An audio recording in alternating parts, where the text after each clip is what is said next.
ನಾನು ಶಿವಾನಿ. ನನ್ನ ಕಾಲೇಜ್ ಮುಗಿದ ಮೇಲೆ ನಮ್ಮ ಅಮ್ಮನಿಗೆ ನನ್ನ ಮದುವೆಯ ಚಿಂತೆ ಕಾಡುತ್ತಿತ್ತು. ಆದ್ದರಿಂದ ಅವರು ನನ್ನ ಮದುವೆ ನಿಶ್ಚಯ ಮಾಡಿದರು. ಮದುವೆಯ ತಯಾರಿ ಅಷ್ಟೇನು ಗ್ರ್ಯಾಂಡ್ ಆಗಿ ಮಾಡಿರಲಿಲ್ಲ, ತುಂಬ ಸಿಂಪಲ್ ಆಗಿ ಇತ್ತು. ಹಾಗೆ ನೋಡಿದರೆ ನನಗೆ 3 ಜನ ಅಣ್ಣಂದಿರು. ಆದರೆ ಅವರು ತಮ್ಮ ಹೆಂಡತಿ ಮಕ್ಕಳಿಗೆ ಸಾಕುವಷ್ಟು ಮಾತ್ರ ಸಂಪಾದಿಸುತ್ತಿದ್ದರು. ಇದೇ ಕಾರಣದಿಂದ ನನ್ನ ತಾಯಿಗೆ ನನ್ನ ಮದುವೆಯ ಚಿಂತೆ ಕಾಡುತ್ತಿತ್ತು. ಅವಳು ನನಗೆ ಯಾವಾಗಲೂ ಒಂದೇ ಮಾತು ಹೇಳುತ್ತಿದ್ದಳು, ಆದಷ್ಟು ಬೇಗ ನೀನು ಮದುವೆ ಆದರೆ ಒಳ್ಳೆಯದು. ಏಕೆಂದರೆ ನನಗೂ ಕೂಡ ಈಗ ವಯಸ್ಸಾಗ್ತಾ ಇದೆ. ನಮ್ಮ ಕಡೆಯಿಂದ ನಾವು ತುಂಬ ಸಿಂಪಲ್ ಆಗಿ ಮದುವೆಯ ಅರೇಂಜ್ಮೆಂಟ್ ಮಾಡುತ್ತಿದ್ದೆವು. ಆದರೆ ಹುಡುಗನ ಕಡೆಯವರು ತುಂಬ ಗ್ರ್ಯಾಂಡ್ ಆಗಿ ಅರೇಂಜ್ಮೆಂಟ್ ಮಾಡುತ್ತಿದ್ದರು. ಮದುವೆಯಾಗುವ 1 ವಾರದವರೆಗೆ ಸುಹಾಸ್ ನನ್ನ ಮದುವೆಯಾಗುವ ಗಂಡ ಮತ್ತು ನಾವಿಬ್ಬರು ಪ್ರತಿದಿನ ಫೋನಿನಲ್ಲೇ ಮಾತನಾಡುತ್ತಿದ್ದೆವು. ನನ್ನ ಗೆಳತಿಯರು ನನ್ನ ಗಂಡನ ಬಗ್ಗೆ ತುಂಬ ಹೊಗಳುತ್ತಿದ್ದರು. ನಿನ್ನ ಗಂಡ ನೋಡಲು ತುಂಬ ಚೆನ್ನಾಗಿದ್ದಾನೆ, ನೀನು ತುಂಬ ಅದೃಷ್ಟವಂತೆ. ಇಂಥ ಗಂಡನ ಪಡೆಯುವುದಕ್ಕೆ ನನಗೆ ಅವರ ಮಾತಿನ ಮೇಲೆ ನಂಬಿಕೆ ಬರುತ್ತಿರಲಿಲ್ಲ. ಆದರೆ ಅವರು ಹೇಳುವುದನ್ನು ನೋಡಿ ನನಗೆ ಅವರ ಮಾತನ್ನು ನಂಬಲೇಬೇಕಾಯಿತು. ನನ್ನ ಮನದೊಳಗೆ ಏನೋ ಒಂದು ಕುತೂಹಲ. ಮದುವೆಯ ಮೊದಲನೇ ರಾತ್ರಿ ನಾನು ರೂಮ್ನಲ್ಲಿ ಬೆಡ್ ಮೇಲೆ ಕುಳಿತಿದ್ದೆ. ನನ್ನ ಗಂಡ ನನ್ನ ಹತ್ತಿರ ಬರುವುದನ್ನು ನೋಡಿ ನನ್ನ ಎದೆಯ ಬಡಿತ ಜೋರಾಯಿತು. ಆಗ ನನಗೆ ನನ್ನ ಗೆಳತಿಯರ ಮಾತಿನ ಮೇಲೆ ಸಂಪೂರ್ಣವಾಗಿ ವಿಶ್ವಾಸವಾಯಿತು. ನಿಜಕ್ಕೂ ನನ್ನ ಗಂಡ ಸುಹಾಸ್ ನೋಡಲು ತುಂಬ ಅಂದವಾಗಿದ್ದ. ಇಂತಹ ಗಂಡನ್ನ ಪಡೆಯೋದಕ್ಕೆ ನಿಜಕ್ಕೂ ನಾನು ಏನು ಪುಣ್ಯ ಮಾಡಿರಬೇಕು ಅಂತ ಅನಿಸಿತು.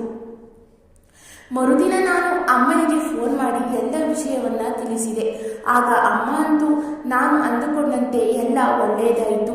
ನಾನು ಕಲ್ಪನೆ ಮಾಡಿರುವಂತಹ ಅಳಿಯನೇ ಸಿಕ್ಕ. ಆದರೆ ಕೆಲವೇ ದಿನಗಳ ನಂತರ ನನ್ನ ಮದುವೆಗೆ ಯಾರದೋ ಕೆಟ್ಟ ದೃಷ್ಟಿ ಬಿತ್ತು. ಆ ಸಂಜೆ ಸುಹಾಸ್ ಮಾತನಾಡುತ್ತಾ ಪ್ರಜ್ಞೆ ತಪ್ಪಿ ನೆಲಕ್ಕೆ ಬಿದ್ದ. ಇದನ್ನು ನೋಡಿ ನಾನು ಜೋರಾಗಿ ಕಿರ್ಚಿಬಿಟ್ಟೆ. ನನ್ನ ಧ್ವನಿ ಕೇಳಿ ಮನೆಯವರೆಲ್ಲ ನನ್ನ ರೂಮಿಗೆ ಬಂದು ಬಿಟ್ಟರು. ಅವರೆಲ್ಲ ನನಗೆ ಪ್ರಶ್ನಿಸುತ್ತಿದ್ದರು, ಏನಿದೆಲ್ಲ, ಏನಾಯಿತು? ಇದ್ದಕ್ಕಿದ್ದಂತೆ ಸುಹಾಸ್ ಹೇಗೆ ಪ್ರಜ್ಞೆ ತಪ್ಪಿ ಬಿದ್ದ? ಮನೆಯವರೆಲ್ಲ ಪ್ರಜ್ಞೆ ತರಲು ಪ್ರಯತ್ನಿಸುತ್ತಿದ್ದರು. ಆದರೆ ಎಷ್ಟೇ ಪ್ರಯತ್ನಿಸಿದರೂ ಪ್ರಜ್ಞೆ ಬರುತ್ತಿರಲಿಲ್ಲ. ಕೊನೆ ಪಕ್ಷ ಬೈಕ್ ಮೇಲೆ ಕೂರಿಸಿಕೊಂಡು ಸಮೀಪದಲ್ಲಿರುವ ಕ್ಲಿನಿಕ್ಗೆ ಹೊರಟರು.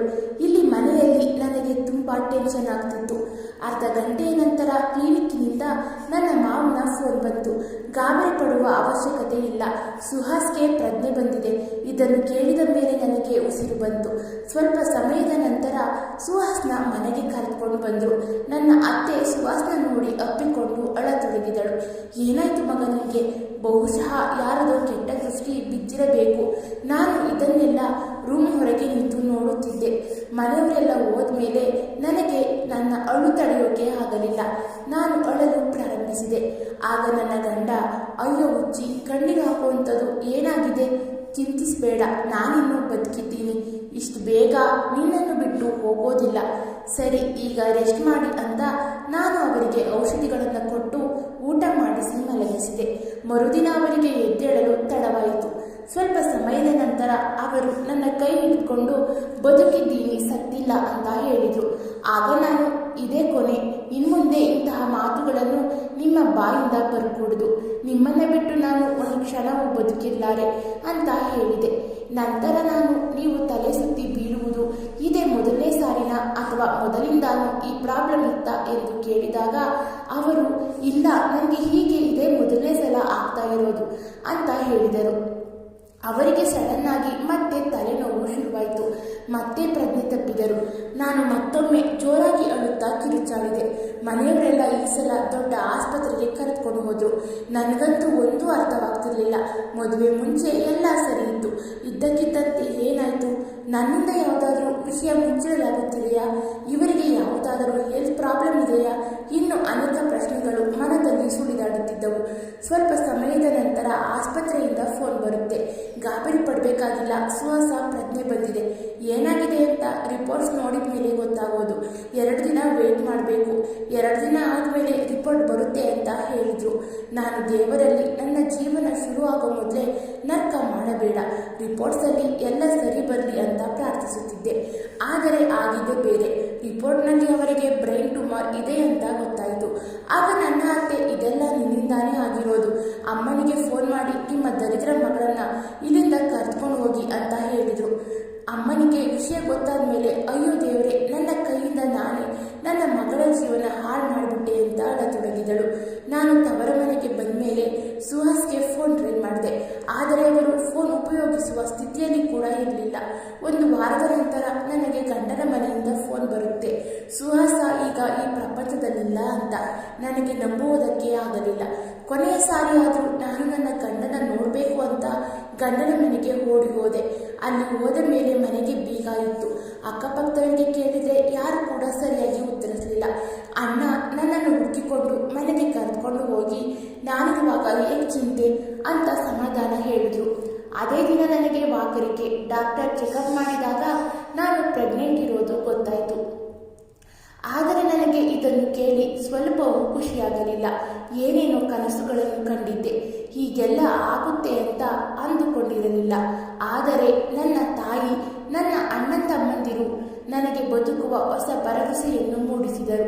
ನಾನು ಆಗಿರುವುದನ್ನು ಎಲ್ಲವನ್ನು ಮರೆತು ನನ್ನ ಅಣ್ಣನ ಜೊತೆ ಹೊಸನಗರ ಮೈಸೂರಿಗೆ ಬಂದೆ. ಪುಟ್ಟ ಗಂಡು ಮಗುವಿನ ಆಗಮನ ಗಂಡು ಮಗುವಿಗೆ ಜನ್ಮ ನೀಡಿದೆ.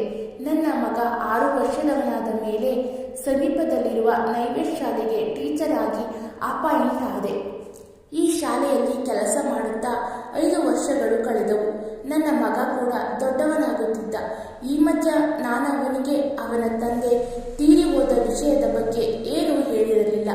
ಫಾರಿನ್ನಲ್ಲಿದ್ದಾರೆ, ಕೆಲವು ವರ್ಷಗಳ ನಂತರ ಬರುತ್ತಾರೆ ಅಂತ ಸುಳ್ಳು ಹೇಳ್ತಾ ಇದ್ದೆ. ನನಗೂ ಕೂಡ ಎಲ್ಲೋ ಒಂದು ನಂಬಿಕೆ ಇತ್ತು, ನನ್ನ ಗಂಡ ಸತ್ತಿಲ್ಲ ಅಂತ. ಒಂದು ದಿನ ನಾನು ಮತ್ತು ನನ್ನ ಮಗ ಸ್ಕೂಲ್ ಪ್ರಿನ್ಸಿಪಾಲ್ ಮಗನ ಮದುವೆಗೆ ಬಂದಿದ್ದೆವು. ಅಲ್ಲಿ ಯಾರೋ ಒಬ್ಬ ವ್ಯಕ್ತಿನ ನೋಡಿ ನನ್ನ ಉಸಿರೇ ನಿಂತು ಹೋಯಿತು. ಇಷ್ಟು ವರ್ಷಗಳ ನಂತರ ಆ ವ್ಯಕ್ತಿ ನನ್ನ ಎದುರುಗಡೆ ನಿಂತಿದ್ದ. ಹೌದು, ಅವನು ನನ್ನ ಗಂಡ ಸುಹಾಸ್. ಅವನು ಬದುಕಿದ್ದ. ನಾನು ಅವನ ಕೆನ್ನಿಗೆ ಜೋರಾಗಿ ಬಾರಿಸಿ ಕೇಳಿದೆ, ಯಾಕೆ ಇಂತಹ ದ್ರೋಹ ಮಾಡಿದ್ರಿ? ನೀವು ಬದುಕಿದ್ದರೂ ನಿಮ್ಮ ಮನೆಯವರೆಲ್ಲ ಸತ್ತಿದ್ದೀರಾ ಅಂತ ಹೇಳಿದ್ರು. ಯಾಕೆ ಈ ಥರ ಮೋಸ ಅಂತ ಕೇಳಿದಾಗ ಅವನು ಹೇಳಿದ, ಇಂಥ ಕಾಯಿಲೆ ಇರೋ ಗಂಡನ ಜೊತೆ ನನಗೆ ಇನ್ಮುಂದೆ ಇರುವುದಕ್ಕೆ ಆಗುವುದಿಲ್ಲ. ನಿಮ್ಮ ಮಗನ ನೀವೇ ನೋಡಿಕೊಳ್ಳಿ. ನಾನಂತೂ ನನ್ನ ತಾಯಿ ಮನೆಗೆ ಹೊರಟೆ ಅಂತ ಹೇಳಿ ನೀನು ನಿನ್ನ ತವರು ಮನೆಗೆ ಹೋದೆ ಅಂತ ನನಗೆ ಮನೆಯವರಿಂದ ಗೊತ್ತಾಯಿತು. ಮತ್ತು ಆ ಮನೆಯ ವಾಸ್ತು ಕೂಡ ಸರಿ ಇರಲಿಲ್ಲ. ಆದ್ದರಿಂದ ನಾವು ಅಲ್ಲಿಂದ ಶಿಫ್ಟ್ ಆದೆವು. ಇದರಲ್ಲಿ ನಮ್ಮ ಮನೆಯವರು ಸೇರಿ ನಮಗೆ ಮೋಸ ಮಾಡಿದ್ದಾರೆ. ನನ್ನ ಕ್ಷಮಿಸು, ಇದರಲ್ಲಿ ನನ್ನ ತಪ್ಪಿಲ್ಲ ಎನ್ನುತ್ತಿದ್ದರು. ಅಷ್ಟರಲ್ಲಿ ನನ್ನ ಮಗ ಅಮ್ಮ ಅಂತ ಕರೆದಾಗ, ನೀನು ಗಂಡ ಬದುಕಿರುವಾಗಲೇ 2ನೇ ಮದುವೆ ಕೂಡ ಆಗಿರುವೆ ಅಂತ ಅವರು ಹೇಳಿದಾಗ, ಅವನು ನಿಮ್ಮ ಮಗನೇ, ಸ್ಪಷ್ಟವಾಗಿ ಸರಿಯಾಗಿ ನೋಡಿ ಗೊತ್ತಾಗುತ್ತೆ ಅಂತ ಹೇಳಿ ನಾನು ಅಲ್ಲಿಂದ ಹೊರಟೆ. ಜೀವನದಲ್ಲಿ ಎಲ್ಲವೂ ಕಳೆದುಕೊಂಡಿರುವಾಗ ಮತ್ತೆ ಆ ಹಳೆಯ ದಾರಿಯಲ್ಲಿ ಹೋಗುವುದು ನನಗೆ ಇಷ್ಟವಿರಲಿಲ್ಲ. ನನ್ನ ಜೀವನದಲ್ಲಿ ಈಗ ನನ್ನ ಮಗನೇ ಎಲ್ಲ, ನನ್ನ ಧೈರ್ಯ, ನನ್ನ ಆಸರೆ, ನನ್ನ ಪ್ರಾಣ. ಸ್ನೇಹಿತರೆ, ಈ ಪುಟ್ಟ ಕಥೆ ನಿಮಗೆ ಬಹುಶಃ ಇಷ್ಟವಾಗಿದೆ ಎಂದು ನಾನು ಭಾವಿಸುತ್ತೇನೆ. ಈ ಕಥೆ ಇಷ್ಟವಾಗಿದ್ದಲ್ಲಿ ದಯವಿಟ್ಟು ಒಂದು ಲೈಕ್ ಮಾಡಿ, ಶೇರ್ ಮಾಡಿ, ಹಾಗೆ ಕಮೆಂಟ್ ಮಾಡಿ, ಮತ್ತು ಸಬ್ಸ್ಕ್ರೈಬ್ ಮಾಡೋದನ್ನು ಯಾವುದೇ ಕಾರಣಕ್ಕೂ ಮರಿಬೇಡಿ. Thank you for watching. Keep support me. Love you all. ಧನ್ಯವಾದಗಳು. ಬಾಯ್ ಬಾಯ್.